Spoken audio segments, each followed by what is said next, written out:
你知道教会界也有社会福利部吗？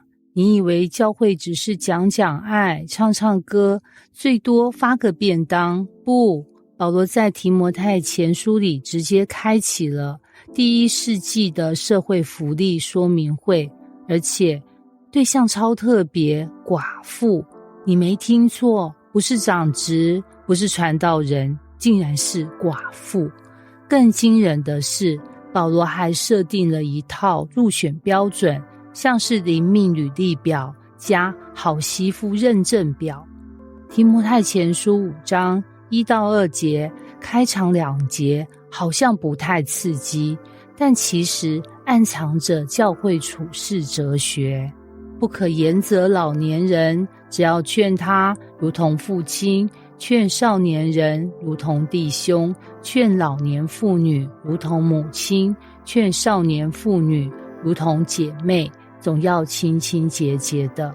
保罗其实在说什么？就是关系分明，态度端正，距离拿捏刚刚好。你知道很多人热心过头会怎么样吗？本来是想安慰寡妇，结果安慰成恋爱；本来是要教导年轻人，结果变成批判连连。保罗一开口就说：提醒是爱，但不要像在骂小孩；劝导是责任，但心态要像对家人。而对异性还特别强调，总要清清洁洁的。翻成现代话，不要传福音传到牵手去了。这段重点来了，保罗说要尊敬那真为寡妇的。什么叫真为？难道有假寡妇？其实保罗在说的是，不是只看身份是寡妇，而是看他的信仰生活是不是有见证。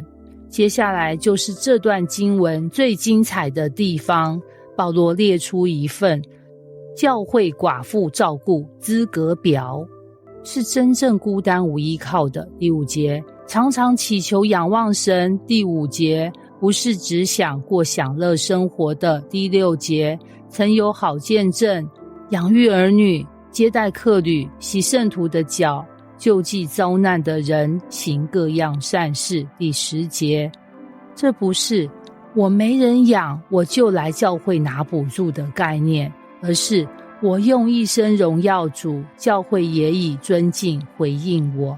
你看保罗的标准是不是比政府还严苛？但其实他背后的逻辑是，教会的资源是为了支持那些真正有需要而且持守信仰见证的人。这段根本是神国版的长照 2.0 加灵命考核。这段又让人皱眉了。保罗怎么说？至于年轻的寡妇，就可以辞他，因为他们的情欲发动，违背基督的时候就想要嫁人。11节，保罗，你这样讲会不会太直接？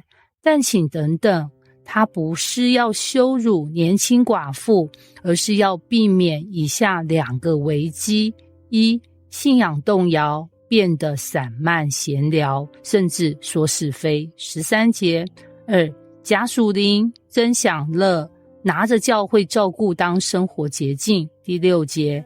所以他说，年轻寡妇该怎样？我愿意年轻的寡妇嫁人，生养儿女，治理家务，不给敌人辱骂的把柄。14节。